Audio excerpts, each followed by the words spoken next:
Have you ever wondered why this venerable maker of electric vehicles has such a deep tie with these influential people? Join us as we explore the intriguing background of the billionaire's fascination with Tesla and learn the motivations behind their passionate admiration.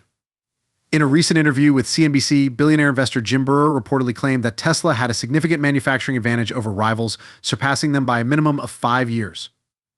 Brewer visited numerous automakers' production lines and witnessed this firsthand. Please hit the like and subscribe buttons before we continue our conversation. So, let's set out on this thrilling journey together today. Notably, new hardware is now part of the Tesla Model Y car delivery. Furthermore, there has been a discernible decline in Model 3 stock levels in Europe, refuting the claims made by Tesla critics that local demand was insufficient. Because Troy and analysts don't trust the data from the European market, their present assessment of Tesla's success is relatively low. However, when comparing the same period last quarter to this one, Tesla's performance exceeded expectations, creating a new record for inventory levels for the nations that provide daily reports. This positive trend holds great promise. In terms of international shipping, Tesla is also performing well, ensuring a steady supply with 3 ships currently sailing from China to Europe. Going on to the most current details on Tesla stock, it appears that the Model Y now has new hardware. While it's unclear exactly what the Model Y's hardware entails, trustworthy sources have confirmed the information revealed in the source code of the Model Y inventory page on Tesla. If new cameras aren't added concurrently with the redesign, it most likely has the same enhancements as the Model S. Many of these new cars are shown in the circulating images. The camera placements are the same as on Hardware 3, even though some cars still have Hardware 3. However, there don't seem to be any parking sensors. There is more verification for this information. Although there is now a strong demand in the United States for Teslas, it is expected that the introduction of new hardware will boost sales even more. Sales of the Model Y performance variant may immediately soar if it is confirmed to run Steam games, as there have been rumors. While Tesla Canada has confirmed the presence of the new technology, there isn't any evidence as of yet that the vehicles being sent from China to Canada have it installed. Should this not be the case, Canadian new car pricing might be lowered or changed. In other news, Nikola, a company that intends to build electric trucks, has received a notice of delisting from NASDAQ for failing to meet the requirements for the minimum bid price. The challenges Trevor Milton and the organization as a whole face are highlighted by this development. It's noteworthy that Nikola trucks use gravity to move. That being said, NVIDIA's stock has grown by about 25% today, in contrast to the banking crisis. Gary Black, a shareholder in both Tesla and NVIDIA, thinks the two businesses' collaboration on Megapack will be lucrative, generating $2 billion annually. Tesla's energy revenues would so soar, potentially translating into an upside surprise in quarterly earnings of $4 billion, or $1 per share by 2024. A $35 per share increase in the 35x price to earnings ratio is possible, given the tremendous performance of their Megapack business. It is possible to draw the conclusion that Tesla deliberately hides its earnings and revenue. The CEO of Boston Dynamics speculates that Tesla may have introduced the Optimus to discourage entry into the market by smaller companies. If Tesla were to acknowledge in public the significant profitability of its Megapacks, they would certainly face more competition. This is still speculation, but it's something to consider.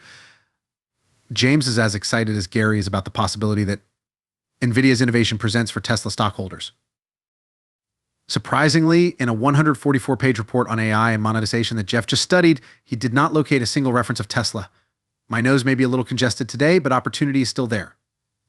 Gary notes that, interestingly, the price-to-earnings ratio indicates that NVIDIA is now less costly than it was 2 days ago. Our turn will come, even though we can all feel a little left out. The news that FSD beta will be coming to Australia is exciting for Australian fans of Tesla. Moreover, FSD beta is already available in 2 Tesla business cars, and there are reports that at least 2 other cars in Europe are also equipped with this feature. We now have a new picture that displays the interior of the Cybertruck.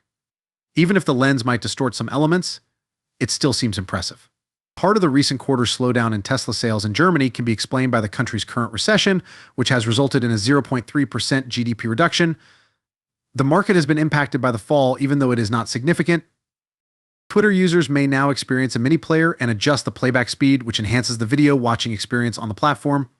Sales of the Model Y seem to be rising rather than falling, according to Teslarati, making it the best-selling car worldwide.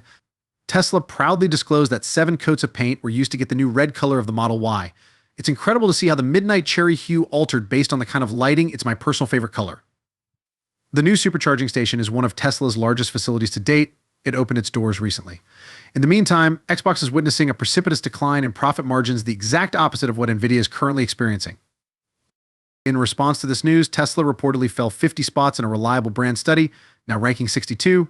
Tesla is now rated lower than GM, Toyota, Honda, Ford, and several other notable automakers. The problem is fascinating since, despite the initial concern over the reduction, Tesla still ranks highly in the research.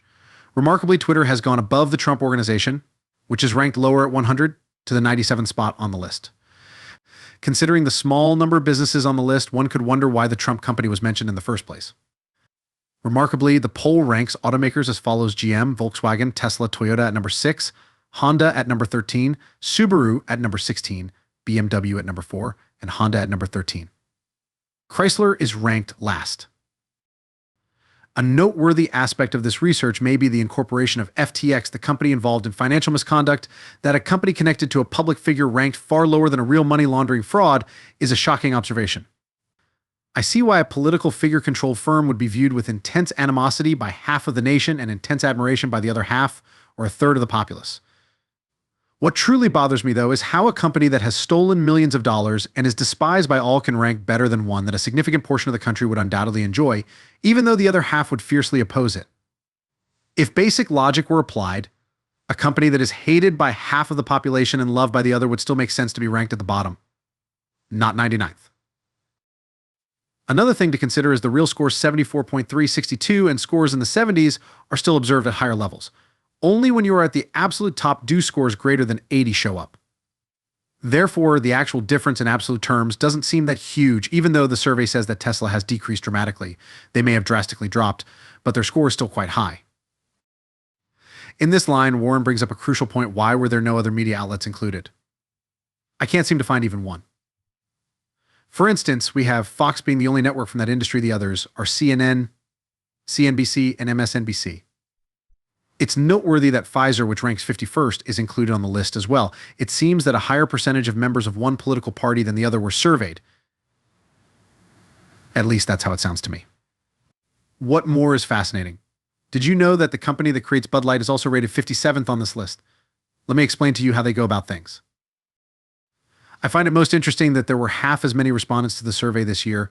In contrast to previous year, when over 33,000 people were questioned, only 16,000 people were this year. It appears that half of the participants were disqualified by the firm, possibly due to its desire that they not participate. Naturally, this is just my opinion, but it's what I saw right away. I will keep searching for further information on this, even if I haven't found any as of yet. However, it seems to me that if Tesla is still doing well in this study, it indicates that some people are still enthusiastic about, or at least like Tesla. Though maybe not as strong as it once was, the feeling still stands. Notably, 43,000 respondents took part in the poll in 2021, compared to 34,000 respondents in 2020.